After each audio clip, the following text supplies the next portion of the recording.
I have a 1998 Volkswagen Beetle. Now, when you open the hood,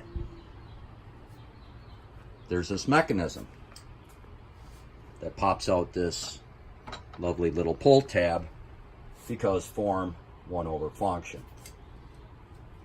But there's a problem out there that a lot of people have run into where this handy dandy little pull tab comes off. Junk. But my situation was different. See that? Raw metal. Mechanism's broken. Press that thing all day, nothing gonna happen. So what I did, and what you could do, make a nice long hook. And then hook it right there.